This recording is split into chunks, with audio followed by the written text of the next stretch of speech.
Hi hello నమస్తే welcome to Nagendra tech mind. నాది కొత్త ఛానల్ అండి.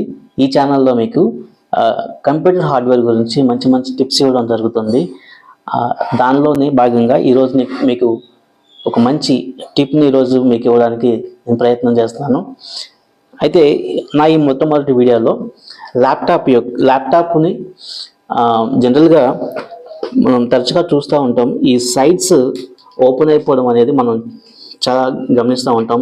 ఇప్పట్లో ఈ మధ్య కాలంలో వచ్చిన ల్యాప్టాప్లో ఈ ప్రాబ్లమ్స్ ఎక్కువగా ఉంటున్నాయి. అవి ఎందుకు అవుతున్నాయి అంటే, మనం జనరల్గా ల్యాప్టాప్ అనేది ఓపెన్ క్లోజ్ చేసేటప్పుడు మిడిల్లో పట్టుకుని ఓపెన్ క్లోజ్ చేయాల్సి ఉంటుంది అనమాట. కానీ మనం ఏం చేస్తామంటే ఒకే సైడ్ పట్టుకోవడం వల్ల ఈ ప్రెషర్ వచ్చేసి ఇక్కడ పడుతుంది. లోపల మనకి ఇట్లాంటి హింజెస్ అనేవి ఉంటాయి అన్నమాట. స్క్రీన్కి ఇట్లా హింజ్ ఉంటుంది అనమాట. ఇట్లా ఒక సైడ్ హింజెస్ ఉంటాయి. ఈ మూమెంట్ అనేది లోపల టైట్ అయిపోతాయి. ఈ మూమెంట్ ఇది టైట్ అయిపోతుంది అనమాట. ఈ టైట్ అయిపోవడం వల్ల మనం ఒకే సైడ్ నుంచి ఓపెన్ క్లోజ్ చేయడం వల్ల ప్రెషర్ మొత్తం ఇక్కడ పడి ఇక్కడ ఈ హోల్స్ దగ్గర స్క్రూస్ ఉంటాయి. ఈ స్క్రూస్ దీనికి బాడీకి అటాచ్ అయి ఉంటాయి.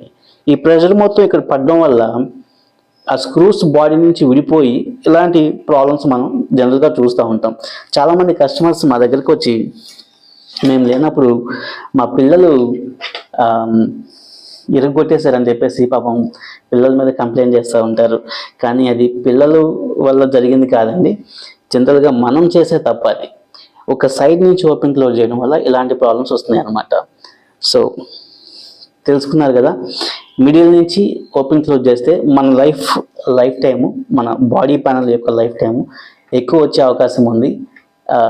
తెలిసిన వాళ్ళు స్కిప్ చేయండి, తెలియని వాళ్ళు తెలుసుకుంటారని కోరుకుంటున్నాను.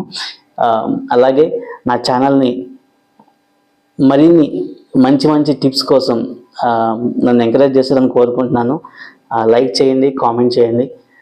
మీకు ఏమైనా డౌట్స్ ఉంటే అవి డెఫినెట్గా కామెంట్ చేయండి.